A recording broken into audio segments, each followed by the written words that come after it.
యేసుక్రీస్తు ప్రభువారి నామంలో మీ అందరికీ శుభాభివందనములండి. సత్యవాక్యము కార్యక్రమాన్ని చూస్తున్న మీ అందరినీ మరి ఒక రీతిగా కలుసుకోవటానికి దేవుడు మంచి సమయాన్ని అనుగ్రహించాడు. ప్రాముఖ్యమైనటువంటి సమయంలో షాలేము రాజు మీద నేను పెట్టినటువంటి వీడియోస్ ఏవైతే ఉన్నాయో అవి మళ్ళా ఒకసారి రిపీట్ చేస్తున్నాను. అతను అన్నటువంటి మాటలు మీరు ఒక్కొక్క వీడియో చూడండి. కనపడతారు, జంతువులా కూడా కనపడవచ్చు. ఒక పశువుల, గేదెలాగా, కుక్కలాగా, పిల్లిలాగా రకరకాల ఆకృతుల్లో కనపడవచ్చు. అవి ఇవన్నీ విని బుర్రపాటు చేసుకోకండి, మళ్ళా తెలుసుకోండి. జస్ట్ ఆమె నిలబడి ఉంది, చాలా చక్కగా ఉందట. ఆ డార్క్లో కూడా ఆమె ఫేస్ క్లియర్గానే బాగా సౌందర్యవంతంగా ఉన్నట్టు ఆమె నిలిచిన తీరు, ఆమె మాట అంతా అర్థమవుతుందట. భయంగా నిలబడి ఉందంట. ఈయన ఆశ్చర్యపోయి, ఏంటమ్మా ఎవరు నువ్వు, ఈ జామున ఇక్కడ ఉన్నావు ఏంటి అని అడిగాడు. ఆ పై ఊరికి వెళ్ళాలండి, నేను కూడా ఒంటరిదాన్ని అయిపోయాను, వేరే పని మీద వచ్చాను, తిరిగి వెళ్ళాలంటే ధైర్యం చాలలేదు, ఇక్కడ చెరువు కట్టు ఉంటుంది, మనుషులు ఎవరు ఉండరు, భయంగా ఉంది, ఎవరన్నా తోడుంటే వెళదామని ఎదురు చూస్తా ఉన్నాను, ఎట్లనో మీరు వచ్చారు, సంతోషం, నన్ను సైకిల్ ఎక్కించుకొని అక్కడ దాకా నన్ను దించండి అందట. మరి దేవుని సేవకుడు క్రొత్తగా సేవలోకి వచ్చాడు, అప్పుడే జూనియర్ సేవకుడు అనమాట, సీనియర్ సేవకుడు కూడా కాదు, జూనియర్ సేవకుడు. క్రొత్తగా ఏందో దేవునిలోకి వస్తే ఏం విశ్వాసం కదా. తర్వాత చల్లారిపోయిద్దిలే, కానీ అన్నిటికీ ఆయనే ఉన్నాడన్న పట్టుదల, అందుకే అంధకారంలో కూడా బయలుదేరాడు అనమాట. సరే, దాందే ఉంది తల్లి, నేను ఎక్కించుకుంటానమ్మా, వెనక కూర్చొని వెనక ఎక్కించుకొని ఇక తొక్కటం మొదలు పెట్టాడు. ఆమె ఇక అడగటం మొదలు పెడుతుంది, వేరే విషయాలు ఏం అడగట్లా. ఏం చేస్తుంటారండి మీరు అని అడిగిందంట. నేను MBBS చదివానమ్మా, ఇప్పుడు సేవలోకి వచ్చేసాను, అన్నీ వదిలేశాను, దేవుని సేవలోకి వచ్చానమ్మా అంటే, అది ఆయన శామ్యూయల్ దేవవరం అంటే దైవజనుడు. ఆయన ఈ మధ్యకాలంలోనే ప్రభు దగ్గరికి వెళ్ళిపోయాడు. ఆయన చాలా అద్భుతంగా మాట్లాడతాడండి, వాక్యం చాలా బాగా చెప్తాడు. ఆయన ఏడుస్తారు ఆయన మాటలు వింటే, అంత బాగా అద్భుతంగా మాట్లాడతాడు. మంచి దైవజనుడు శామ్యూయల్ దేవవరం. మన కన్నీళ్లతోనే వాక్యం చెప్తాడు ఆయన. అయితే ఈ మధ్యకాలంలో ప్రభు దగ్గరికి వెళ్ళిపోయాడు అన్న. నేను ఒకసారన్నా ఆయన తీసుకొద్దాం అనుకున్నాను, కానీ నాకు అవకాశం దొరకలేదు. అడిగాను నేను ఒకసారి ఫోన్ చేసి, నాకు అవకాశం లేదు తమ్ముడు, 2000 మంది కాపరిగా ఉన్నాను, నువ్వు ఆశించావు కానీ నేను వచ్చేదానికి కన్వీనియంట్ లేదు, నాకు ఆ స్వేచ్ఛ లేదు నాయన, వీళ్ళందరి బాధ్యత నేను చూడాలన్నాడు. సరేనన్నాను, వదిలేశాను. ఆయన సరే ఎక్కడొచ్చాగా సైకిల్ ఎక్కించుకున్నాడు, సైకిల్ తొక్కుతున్నాడు, ముందుకు వెళ్తుంది. ఆహా, దేవుని సేవకులా మీరు? అవునమ్మా, దేవుని సేవ చేస్తున్నాను నేను. మంచిది, మీరు బైబిల్ బాగా చదువుతారా అందట. ఏదోనమ్మా, ఈ మధ్య కాలంలోనేగా కాస్త చదువుతున్నానమ్మా, పర్వాలేదు బాగానే, అంటే కొన్నిసార్లు చదివాను అన్నాడట. ఏం లేదండి, బైబిల్లో నాకు కొన్ని సందేహాలు ఉన్నాయి, మీరు చెప్తారా అని అడిగి. చెప్పమ్మా, దాందే ఉంది, దేవుడు నాకు జ్ఞానం ఇస్తే చెప్తాను అన్నాడు. ఇక బైబిల్ ఆది కాండంలో నుంచి ప్రశ్నలు అడుగుతూ మొదలుపెట్టింది. దిమ్మ తిరుగుతుంది అని. ఆ కూర్చున్న మనిషి, ఆ కూర్చున్న స్త్రీ అడుగుతున్న ప్రశ్నలకి బైబిల్ థియాలజీ చేసినటువంటి వాడు కూడా అర్థం కాని ప్రశ్నలు తీసి అడుగుతుందట. ఫస్ట్ ఆయన చెప్పినటువంటి మాట ఏంటంటే, ఒక వ్యక్తికి దయ్యము కనిపించి, దయ్యము మాట్లాడి సైకిల్ మీద కూర్చొని కొంత దూరం వెళ్ళింది. ఆ వెళ్ళిన తర్వాత ఆ వ్యక్తిని ప్రశ్నలు కూడా అడగటము స్టార్ట్ చేసింది. ఆదికాండం నుంచి ప్రకటన గ్రంథం వరకు ప్రశ్నలు అడగటం వల్ల అతను సరైనటువంటి సమాధానము చెప్పలేకపోయాడట. ఆ తర్వాత ఒక గాలి వచ్చి ఆ గాలిలో ఆ దయ్యము వెళ్ళిపోయిందంట. ఇది అబద్ధమని చెప్పినందుకు షాలేము రాజు ఆయన శిష్యులు నన్ను ఉపయోగించేది స్లాంగ్, బూతు పదాలు. ఆ బూతు పదాలు అనేది ఉపయోగిస్తారు. అయితే బైబిల్ ప్రకారము దెయ్యము వచ్చి సైకిల్ మీద కూర్చుంటుందా? దానికి శరీరం ఉండదు. దెయ్యము ఏ వ్యక్తికి కూడా కనిపించదు. దాన్ని ఇంగ్లీష్లో తర్జుమాలో కరెక్ట్ తర్జుమా ఏంటంటే ఈవిల్ స్పిరిట్, దురాత్మ అని అర్థము. అది మనిషికి కనిపించదు. అది యేసు ప్రభువారు దెయ్యములను వెళ్ళగొట్టినప్పుడు షేనా అనేటువంటి వ్యక్తికి దెయ్యం పట్టింది. ఆ దెయ్యం పట్టినటువంటి వ్యక్తి మనిషికి పట్టింది. అంతేగాని ఆ దెయ్యములు వచ్చి అక్కడ ఉన్నటువంటి ప్రజలందరికీ కనిపించి వాళ్ళతో కూర్చొని సంభాషణ చేసినట్లేదు. ఇది పాత నిబంధన లేదు, క్రొత్త నిబంధనలో లేదు. ఉదాహరణకు పౌలు గారు పుతోను అను ఒక దెయ్యమును ఎల్లగొట్టాడు. వారిద్దరూ ఒక స్త్రీని ఆధారం చేసుకొని వ్యాపారం చేసుకొని బ్రతుకుతున్నటువంటి వ్యక్తులు. ఆ దయ్యాన్ని వెళ్ళగొట్టినప్పుడు వాళ్ళ ఆదాయము పోయినదని పౌలు గారిని కొట్టి బెత్తములతో కొట్టి జైల్లో పెట్టారు. అంటే దయ్యము ఒక పురుషుడికి కానీ స్త్రీకి కానీ స్పిరిట్ వచ్చి పడుతుందే కానీ దయ్యం వచ్చి కూర్చొని మాట్లాడుతుంది అనేది అంత అబద్ధము. ఇది మనం చెప్పామండి. ఇది చెబితే నా తమ్మినేని పెట్టి నాకు తలపైన కొమ్ములు పెట్టి నేను సాతాను సంబంధిని అంట. అంటే సాతాను సంబంధి ఎవరు అనేది ఇక్కడ కనిపిస్తుంది. అంటే మన బైబిల్ ఎప్పుడైతే అది అసత్యము అని చెబితే దానిని ఎదుర్కోలేక ఆ లేఖనములను చూపించలేక మనం బైబిల్ ఆధారం మాట్లాడదాం. ఏది మాట్లాడినా కూడా మనకు లేఖన ఆధారం ఉండాలి. లేఖనములతోటి మాట్లాడదాం. లూకా సువార్త 24:39 నేను ఆయనను అనుటకు నా చేతులను నా పాదములను చూడుడి, నన్ను పట్టి చూడుడి, నాకున్నట్టుగా మీరు చూచుచున్న ఎముకలను మాంసమును భూతమునకు ఉండవని చెప్పాను. యేసుప్రభువారు అన్నాడు కదా, నాకున్నట్టుగా భూతమునకు మాంసమును ఎముకలు ఉండవని చెప్పాడండి. ఇప్పుడు సైకిల్ మీద దయ్యం ఎక్కిందంటే దానికి మాంసం ఉండాలి, ఎముకలు ఉండాలి. స్పిరిట్ వచ్చి కూర్చొని మాట్లాడదు. మీరు ఆలోచన చేయండి. రెండోది, ఆ వ్యక్తి సైకిల్ తొక్కేటప్పుడు బరువైందంట, తొక్కలేకపోయాడంట. ఇది అబద్ధం అండి. ఇది అబద్ధము. బైబిల్లో ఎప్పటికి కూడా ఇటువంటి ఆధారాలు లేవు. యేసు ప్రభువారు స్వయంగా చెప్పాడు, భూతమునకు మాంసము ఎముకలు ఉండవని చెప్పాడు. ఈ వీడియోను మీరు చూశారు. రెండో వీడియో ఒకటి చేశాను. మోషే ఐగుప్తు దేశంలో గారడీలు నేర్చుకున్నాడట. ఈ వీడియో చూడండి. ఇప్పటిదాకా మేము మాలాగునే మాంత్రిక విద్యలు అభ్యసించి చేస్తున్నాడేమో అని మేము అనుకున్నాము. ఎందుకంటే గతంలో ఇక్కడ ఉండిపోయినాడే కదా. గతంలో ఇక్కడ ఉండి మా దగ్గర విద్యలు అభ్యసించి వచ్చినోడే కదా. మధ్యలో కేసు అయ్యి ఎస్కేప్ అయిపోయాడు. 40 years అడ్రస్ లేకుండా పోయాడు. అసలు అతను చిన్ననాటి నుంచి అతను నేర్చుకున్న విద్యలన్నీ మాకు తెలియనివా? మన విద్యలేగా. మా విద్యలు తెచ్చి మా ముందే ప్రదర్శిస్తే మేము ఊరుకుంటామా అని ఐగుప్తు మాంత్రికులు మోషే వచ్చి ప్రారంభంలో చేసిన కొన్ని కార్యాలను చూసి పగలబడి నవ్వుకొని, ఇవన్నీ ఆల్రెడీ మేము అభ్యసించిన విద్యలరా మోషే, మా ముందు నీ పప్పులు ఉడకవు అన్నట్టు వాళ్ళు కూడా చేశారు. కొన్ని చేశారు. వాళ్ళు అనుకున్నారు ఏమని అంటే, మన దగ్గర సాధన చేసి నేర్చుకొని పోయిన విద్యలన్నీ 40 ఏళ్ల తర్వాత మళ్ళీ మన మధ్యలోకి వచ్చి మన మీదనే ప్రయోగాలు చేస్తున్నాడు తిక్కలోడు అనుకున్నారు. కానీ అయితే మోషే ఐగుప్తు దేశంలో గారడీలు నేర్చుకోలేదు. ఇతను చెప్పేటువంటి మాట ఏమంటాడంటే, మునుపు మన దగ్గర గారడీ విద్యలు అభ్యసించిన వాడును మరలా మన యొద్దకు వచ్చి ఉన్నాడు అని చెప్తున్నాడు. మోషే ఫరో కుమారుడిగా జీవించినప్పటికీ ఐగుప్తు దేశంలో సకల విద్యలను అభ్యసించాడే కానీ గారడీ ఆయన నేర్చుకోలేదు. అక్కడ అపోస్తుల కార్యం 7:22 మోషే ఐగుప్తీయుల సకల విద్యలను అభ్యసించి మాటలయందును కార్యములనందును ప్రవీణుడై ఉండెను. ఇక్కడ విద్యను అభ్యసించాడని ఉంది కానీ గారడి విద్యను అభ్యసించాడని లేదు. ఐగుప్తు దేశముల సకల విద్యలు అంటే గారడి విద్యలు కాదు, ఎడ్యుకేషన్, చదువు అండి.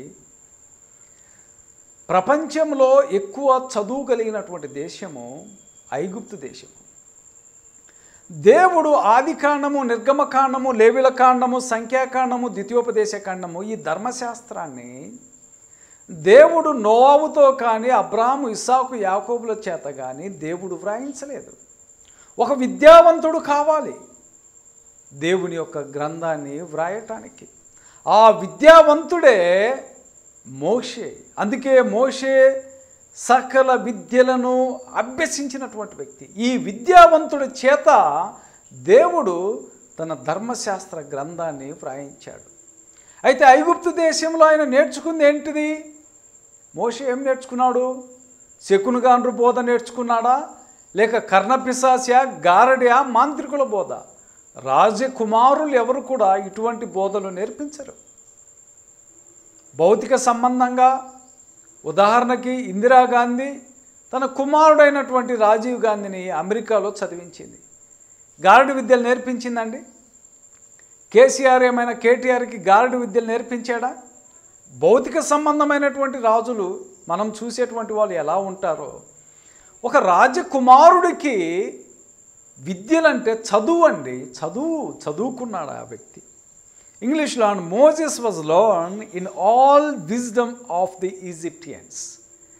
ఐగుప్తు దేశంలో ఆయన విద్యను నేర్చుకున్నాడంటే ఈ షాలేం రాజు అంటాడు గారడి నేర్చుకున్నాడు. గారడిలు చేశాడట. మునుపు మన యొద్ద గారడిలు నేర్చుకొని పోయినవాడు మరలా మన యొద్దకు వచ్చాడని అంటున్నాడు. ఇదంతా వక్రీకరణ. అది బైబిల్లో లేదు. లేఖనము ఇలా చెబుతుంది. మరలా చెబుతున్నా, లేఖనము ఇలాగు చెప్పుచున్నది. లేఖనము మోషే ఐగుప్తు దేశంలో గారడి నేర్చుకున్నాడని చెప్పలేదు, సకల విద్యలు అభ్యసించడని చెప్పింది. ఈ విషయాన్ని మనం చెబితే వాళ్లకు దీని మీద సరైనటువంటి కౌంటర్ చెప్పలేక మనలను వారు ఉపయోగించేది బూతు పదాలు. కుక్క గొర్రె కథ చెప్పాడండి. దీనిని ఒక కట్టు కథ అంటారు. నలుగురు వ్యక్తులు వెళ్ళుచూ ఉన్నప్పుడు, ఈ 3వ వీడియో చూడండి. నలుగురు దొంగల కథ చదువుకున్న గుర్తుందా? మన పాఠ్య పుస్తకాల్లో కూడా వచ్చింది. బీదబాపుడు పాపం ఆయన కార్యక్రమం ఏదో చేసుకొని ఆ మేకని వేసుకొని భుజాన వాళ్ళు ఇచ్చిన దాన్ని మెడలో భుజం మీద వేసుకొని అరణ్య మార్గంలో వెళ్తూ ఉంటే నలుగురు దొంగలు చూశారంట. మేక బాగా నచ్చింది వాళ్ళకి, తిందామనిపించింది. ఎట్లా తినాలా? మామూలుగా అయితే ఆయన ఇవ్వడు, ఆయన కొట్టి దాడి చేయాలా. కాబట్టి కొడదాం అన్నాడు ఒకడు. అరే కొడితే ఏమొచ్చిదిరా, నేను ఒక ట్రిక్ చెప్తాను, అది చేసే పని అయితే ఆడు మేకని ఇచ్చేస్తాడు రా. ఏంటంటే ఆడు ఆలోచన చెప్పాడు. వాళ్ళు నలుగురు కలిసి కూడబలుక్కున్నారు. ఏం లేదురా, నలుగురు 4 ప్లేసుల్లో నిలబడండి. నలుగురు 4 ప్లేసుల్లో నిలబడి నేను చెప్పినట్టు చేయండి అని చెప్పి ఇడు ఆవిడ ఇచ్చి పంపించాడు నలుగురిని. ఆ బీదబాపుడు వచ్చేటువంటి మార్గంలో అక్కడొకడు నిలబడ్డారు కొంచెం దూరంగా. ఫస్ట్ వాడు ఎదురొచ్చాడు. ఎదురొచ్చి, నమస్కారం అండి పంతులు గారు. నమస్కారం రా, ఏమి ఎక్కడి నుంచి అన్నాడు. ఏడు దాకా పోయి వస్తున్నానండి.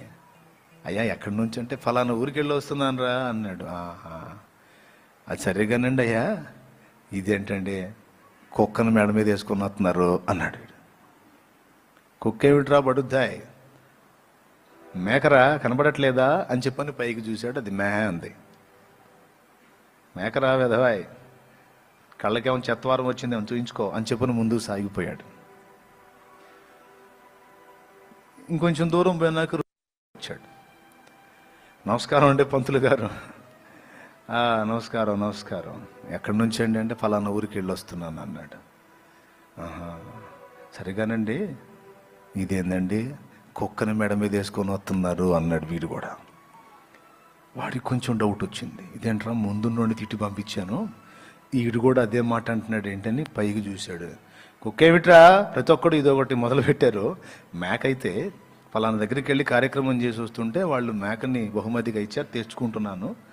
మేకరా ఇది అన్నాడు. మేకేందండే, కుక్క అయితే అన్నాడు వీడు. మళ్ళీ పైకి చూసాడు, మే అంది. ఏంట్రా నాకు మేకలాగా కనపడింది, ఆడికి కుక్కలాగా కనపడింది, ముందోడు కూడా అంతే చెప్పాడు. డౌట్ స్టార్ట్ అయింది. ఏమో వెధవా నీ కళ్ళు కూడా చెత్వారం వచ్చేసిందేమో చూపించుకోపో అని ముందుకు పోయాడు. ఇంకొంచెం ముందుకు పోయినాక మూడోవాడు కూడా ఎదురొచ్చాడు. మూడోవాడు కూడా ఎదురొచ్చి ఇక ఏ ప్రశ్నలు, నమస్కారం పంతులు గారు, దండాలు బాబా. కుక్క గొర్రె కథ చెప్పాడు. వాళ్ళు వెళ్ళేటప్పుడు ఒక వ్యక్తి గొర్రెను కుక్క అన్నాడంట. వాడు వదిలేసి వెళ్ళిపోయాడంట. అంటే ఆ గొర్రెను తీసుకెళ్ళేటువంటి వ్యక్తి ఎవడైనా కుక్క అంటే వదిలేసి వెళ్ళిపోతాడండి. పెంచుకున్నోడికి అది గొర్రె అయింది, మేక అయింది తెలియకుండానే అయిపోతుందా? ఇది ఒక కట్టుకథ. ఆ కట్టుకథలు చెప్పవద్దని లేఖనము చెబుతుంది.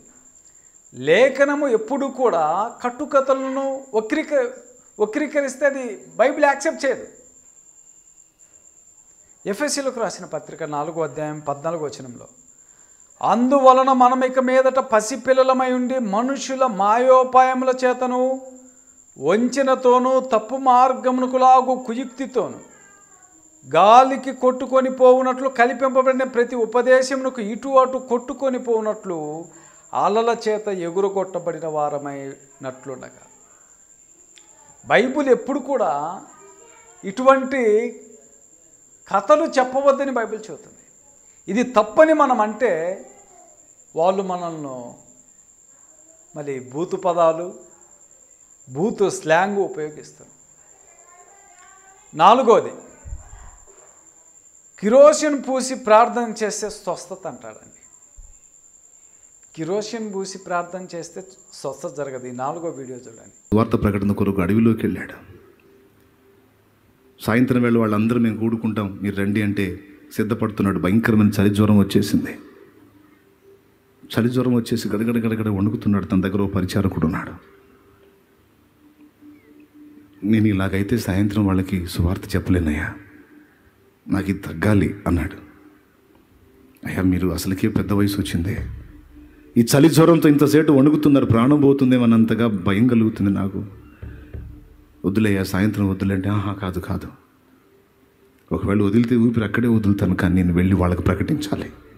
నాకు అవకాశం ఇచ్చారు, నాకు ప్రభు ఛాన్స్ ఇచ్చాడు, నేను వెళ్ళి ప్రకటించాలి. ఎట్లయ్యా మరి ఈ జ్వరం ఈ చలి ఇంతసేపు ప్రాణం పోయేటట్టుంది మీకు ఎట్లా? భయంకరమైన ఉష్ణం, వేడి, జ్వరం, తట్టుకోలేక వణుకుతున్నాడు. అప్పుడు ఒక మాట అన్నాడు. దేవుని మాట ఎంత తీవ్రంగా తీసుకున్నారో చూడండి. దేవుని ప్రకటించాలి, అది తీవ్రంగా తీసుకున్నారు. అంతేకాదు వాక్యాన్ని నమ్మే విషయంలో కూడా ఎంత తీవ్రంగా ఉన్నారంటే, వాక్యం చెప్పాడు కదయ్యా నూనె రాసి ప్రార్థించమని, నాకు నూనె రాసి ప్రార్థన చేయయ్యా అన్నాడు. అప్పుడు ఆ పరిచారకుడు అన్నాడు, మన దగ్గర నూనె ఎక్కడుంది అయ్య గారు? కిరోసిన్ ఆయిల్ ఉంది అన్నాడు. కిరోసిన్ ఆయిల్ ఉందా? నా దేవుడు ఎంత గొప్పడయ్యా అన్నాడు. ఎందుకండి అంటే, ఫలానా నూనె రాయండి అనలేదు, నూనె రాసి అన్నాడు. కిరోసిన్ ఆయిల్, కిరోసిన్ కూడా ఆయిలే. ఈ నూనె ఆ నూనె, కొబ్బరి నూనె, నువ్వుల నూనె, శనగ నూనె అని చెప్పలేదయ్యా, నూనె రాసి ప్రార్థన అన్నాడు. దీపం వెలిగించుకోవడానికి ఉన్న కిరోసిన్ అది కూడా ఆయిలే, అదే రాసి ప్రార్థన చేయి, స్వస్థపరుస్తాడు దేవుడు అన్నాడు. ఆ కిరోసిన్ తీసుకొని ఆయనకు రాసి ప్రార్థన చేశాడు. అంతే, 5 నిమిషాల్లో జ్వరం అతను వదిలింది. అద్భుతంగా వెళ్ళి దేవుని పనిచేసి వచ్చాడు. దాదాపు 1 కోటి మంది కంటే ఎక్కువ మంది ప్రజలకు సువార్తను ప్రకటించినటువంటి ఘనుడుగా క్రైస్తవ సంఘ చరిత్రలో ఒక అద్భుతమైనటువంటి అధ్యాయాన్ని కలిగి ఉన్నవాడు డిఎల్. కిరోసిన్ పూసి ప్రార్థన చేస్తే స్వస్థత జరగదు. యాకోబు రాసిన పత్రిక 5వ అధ్యాయంలో, మీలో ఎవడైనా రోగి అయి ఉన్న యెడల సంఘ పెద్ద అనలేదు, అక్కడ సంఘ పెద్దలను పిలిపించి నూనె రాసి ప్రార్థన చేయమని బైబిల్ చెబుతుంది. కిరోసిన్ పూసి ప్రార్థన చేస్తే స్వస్థత జరుగుతుందండి? అది తప్పు అని చెబుతున్నా. అది ఎలా ఇతను చెబుతా అంటే, డిఎల్ మోడీ అనేటువంటి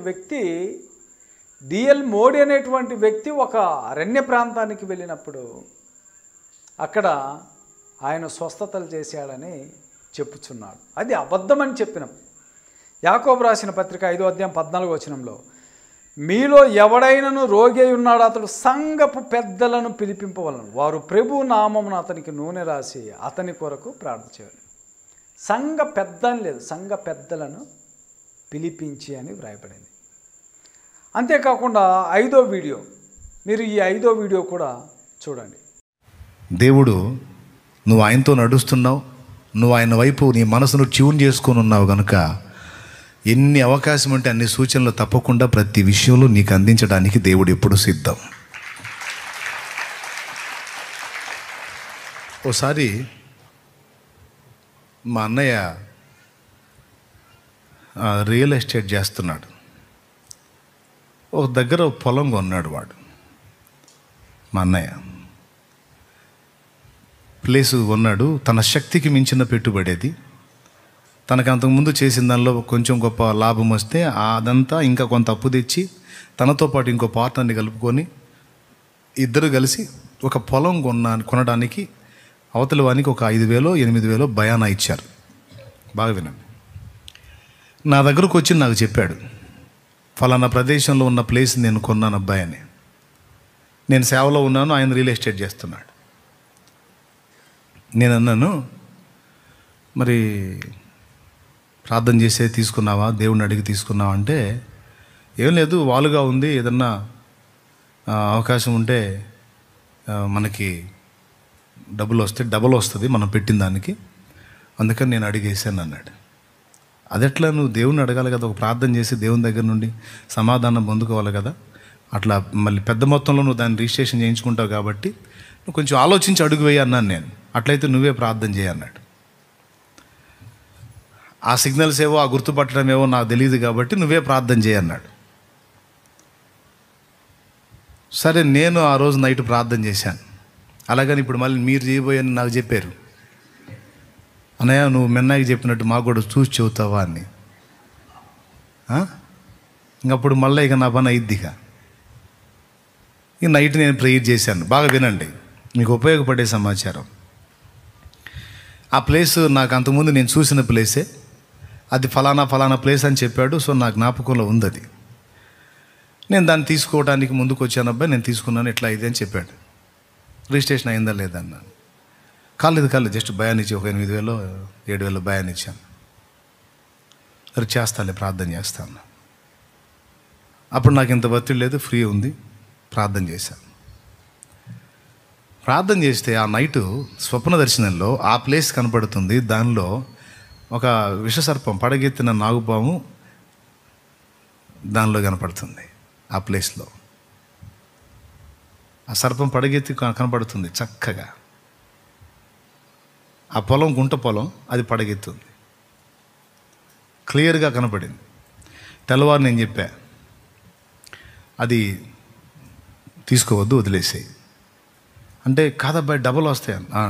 వస్తే వచ్చినాయి, డబల్ రావటం ఏవో కానీ నువ్వు దెబ్బతినే అవకాశం ఉందని చూపిస్తున్నాడు దేవుడు. అక్కడ సర్పం కనపడుతుంది, నాకు అది స్పష్టంగా అర్థమైంది. అందుకే నేను వద్దంటున్నాను, నీ ఇష్టం అన్నా. మావాడు అన్నాడు, అబ్బో ఇట్టయితే బాగానే ఉంటుంది, ఇక బాయ్ మన బుర్ర కూడా ఉపయోగించాలా, మన పద్దాకలు దేవుడు అంటే కాదండి మళ్ళా వాడు.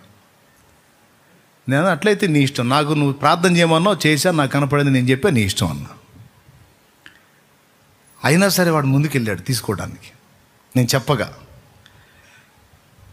ఈరోజు తీసుకోబోతున్నాను, ఈరోజు ఇక పెద్ద మొత్తంలో డబ్బు కట్టబోతున్నాను, కొద్దిగా రా ప్రార్థన చేద్దుగాని అన్నాడు. నేను ఎట్ట వచ్చేది, నాకు చూపించాడుగా దేవుడు. అది తీసుకుంటే వాడు బుక్ అవుతాడరా, నష్టపోతాడు, వద్దు వాడికి చెప్పు అని దేవుడు చెప్పాను నేను. నాకు కనపడింది స్పష్టంగా శోధన. అతనికి దర్శనములో ప్రభువు కనిపించి స్థలము కొనవద్దని చెప్పాడట. అయితే దారి మధ్యమున వెళ్ళుచుండగా బైకు గందరగోళం చేసిందంట. అది సూచన అంట. బైకు గందరగోళం చేసి బైకు కింద పడగొట్టేసి గందరగోళం చేసిందంట. అది సూచన అంట. సో అది తప్పని చెబుతున్నామండి. దేవుడు ఎవరికి పామును చూపించి ఇలా బొసగొట్టి నువ్వు ఆ స్థలము కొనొద్దు, అది కొనొద్దు, ఇది కొనొద్దు అనేది ఎవరు చెప్పడు దేవుడు. అలా ప్రభువు పౌలుకి అక్కడ ఒక పట్టణంలో నీవు ఆ పట్టణంలో సువార్త ప్రకటించమని చెప్పాడు. పౌలు అద్దె ఇంటిలో ఉన్నప్పుడు పౌలా నువ్వు ఇల్లు కొనుక్కోమని చూపించలేదు, లేకుంటే ఈ ఇల్లు కాదు ఇంకొక ఇల్లుకి వెళ్ళమని చెప్పలేదు. ఇవన్నీ దేవుడు చెప్పడు, అవి చెప్పడు అని మనం చెప్పాము. అంతేకాకుండా ఒక స్త్రీకి కనిపించి ఆఫ్రికా వెళ్ళమని చెప్పాడంట. ఈ వీడియో కూడా మీరు చూడండి. ఇప్పుడు యేసయ్య మన కోసమే బలయ్యాడా, యావత్ ప్రజల కోసం బలయ్యాడా? మరి యావత్ ప్రజల కోసం బలైన సంగతి యావత్ ప్రజలకు అందించకపోతే మరి ఆయన సిలువ వ్యర్థమైద్ది కదా, ఆయన త్యాగం వ్యర్థమైద్ది కదా.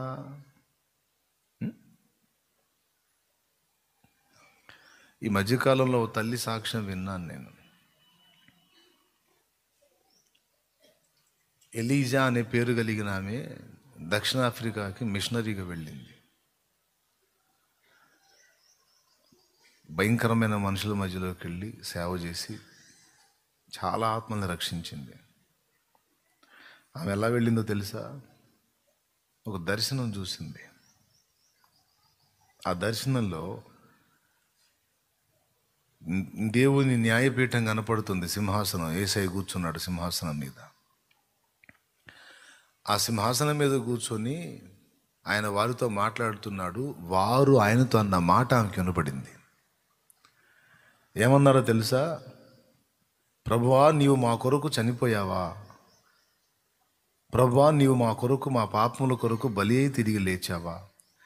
ఈ సంగతి మాకెవరూ చెప్పలేదయ్యా అన్న మాట వినపడిందట. మాకు చెప్పుంటే మేము నమ్ముకుందాం తండ్రి, మాకెవరూ చెప్పలేదయ్యా అని వారు గడగడ వణుకుతూ ఆయనకు సమాధానం చెప్తున్న దర్శనం కనపడింది. అప్పుడు ఇక కూర్చొని దుఃఖపట్ట మొదలుపెట్టింది. అమ్మో ప్రభువా, రేపు ఎంతమంది ఈ మాట అనబోతున్నారు? అయ్యా నేను ఊరుకోను ప్రభువా, మాకెవరూ చెప్పలేదు అనే మాట నేను వాళ్ళని అననీయను ప్రభువా. నేను పోతానయ్యా వాళ్ళ దగ్గరికి, నేను ప్రకటిస్తానయ్యా వాళ్ళకి నీ ప్రేమని, నేను చెబుతానయ్యా వాళ్ళకి నీ గురించి ప్రభువా అని. ఎన్ని సంవత్సరాలు బతికిందో తెలుసా? 100 సంవత్సరాలు బతికింది. 100 ఏళ్ళు. ఎప్పుడైతే దర్శనం పొందిందో ఆ దర్శనం ప్రకారం వెళ్ళింది. తన జీవితం మొత్తం అనేక మందికి అక్కడ ఏ ప్రజలనైతే చూపించాడో ఆ ప్రజలందరికీ ప్రకటించడంలోనే 100 సంవత్సరాల జీవితం ఖర్చు పెట్టేసింది. ఆమె స్టోరీ దొరుకుతుంది, నెట్లో దొరుకుతుంది, చదువుకోండి. ఆ మాట చూడండి ఎంత బలంగా ఉందో. మాకెవరూ చెప్పలేదయ్యా అన్న మాట విని గుండె పగిలిపోయింది ఆమెకి. ఏ స్త్రీకి కూడా దేవుడు సువార్త ప్రకటించటానికి స్త్రీని దేవుడు చెప్పలేదు. మగ్దలేని మరియా సువార్త ప్రకటించలేదు. యేసుక్రీస్తు ప్రభువారైన తల్లి కానీ క్రొత్త నిబంధనలో ఏ స్త్రీలు కూడా సువార్త ప్రకటించలేదు. దేవుడు సువార్త ప్రకటించడానికి పురుషులను ఏర్పరచుకున్నాడు. ఈవెన్ అపోస్తలులు చూడండి, పురుషులు. ప్రభువు పురుషులను వెంటబెట్టుకొని సువార్తకు వెళ్ళారు, స్త్రీలను వెంటబెట్టుకొని వెళ్ళలేదు. పౌలు కూడా తీమోతి, తీతు, బర్నబా, మార్కు, తుకీకు, తెర్తియు, అరిస్తార్కు, ఫిలోమాను, ఎఫ్రోదితు, ఎఫ్రా, దేమా, ఎరస్తు, వీళ్ళందరూ కూడా పురుషులనే వెంటబెట్టుకొని స్వార్థకు వెళ్ళాడు, కానీ స్త్రీలను వెంటబెట్టుకొని వెళ్ళలేదు. అయితే ఇది తప్పని మనం చెబుతున్నాం అంతే. వారు వాక్యానుసారంగా ఎదుర్కోలేక మళ్ళీ ఇటువంటి నా మీద నేరాలు మోపుతుంటారు ఈ వ్యక్తులు.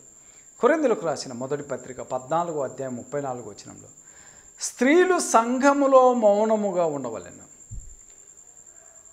వారు లోబడవలసి ఉండవలసినదే కానీ మాట్లాడుటకు వారికి సెలవు లేదు, ఇలాగూ ధర్మశాస్త్రము చెప్పుచున్నది.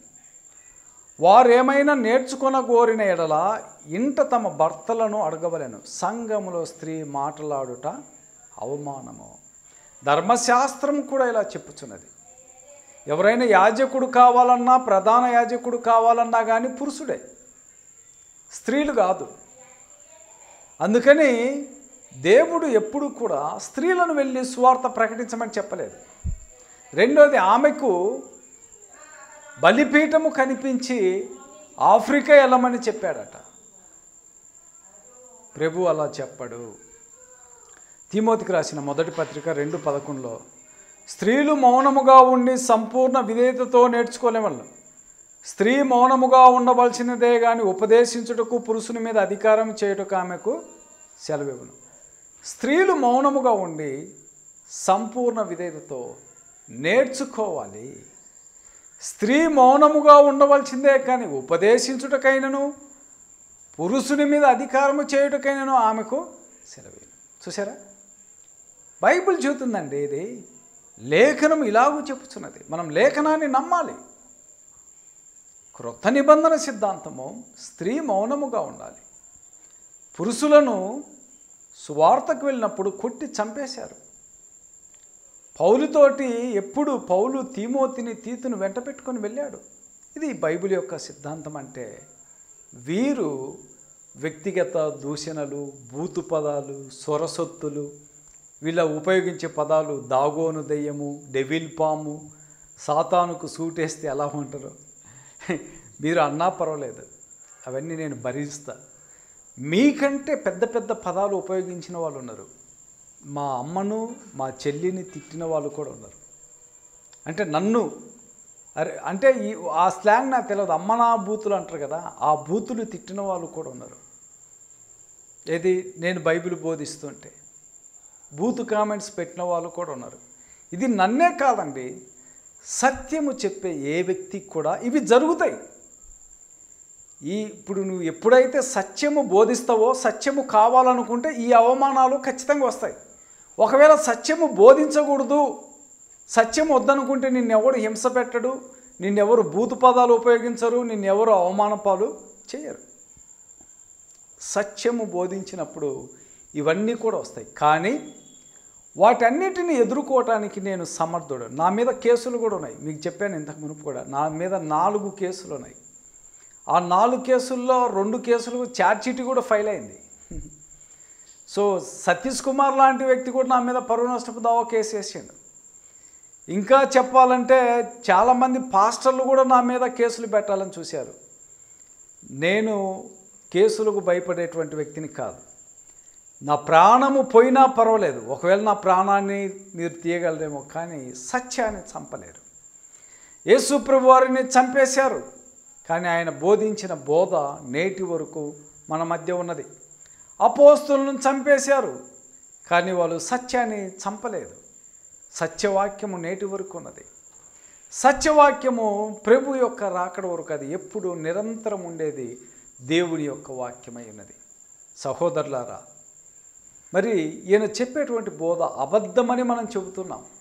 ఈయనను వ్యక్తిగత దూషణలు మనం ఏమి చేయట్లేదు. ఎందుకంటే బైబిల్ గ్రంథము ఈ వ్యక్తిది కాదు. బైబిల్ గ్రంథము దేవుడు ఇచ్చినటువంటి దైవ గ్రంథం. దైవ గ్రంథాన్ని తప్పు బోధించినప్పుడు ఎవరైనా మాట్లాడచ్చు నువ్వు బోధించే తప్పని. మరి తప్పు బోధించినప్పుడు, అయ్యా నువ్వు బోధించింది తప్పనప్పుడు దాన్ని సరిచేసుకోవాలి, లేదంటే నేర్చుకోవాలి. ఏం పౌలు గారు నేర్చుకోలేదా గమాలియేలు పాదముల యొద్ద? ప్రతి మనిషి బైబిల్ నేర్చుకోవాల్సిందే. నేర్చుకోకుండా ఎవరు బోధిస్తారు? ప్రతి మనిషి బైబిల్ నేర్చుకుంటేనే బైబిల్ని బోధించేది. నేనేమని చెప్పుతున్నా అంటే మీరు బైబిల్ నేర్చుకోండి అని చెబుతున్నాను. షాలేమురాజు అనే వ్యక్తి కానీ ఆయన శిష్యులు కానీ మీరు బైబిల్ బాగా నేర్చుకోండి. ఫస్ట్ మీ బూతు మాటలు, బూతు పదాలు, సొరసొత్తులు, పోకిరి మాటలు అవి ఉన్నాయి కదా, అవన్నీ మానుకోండి.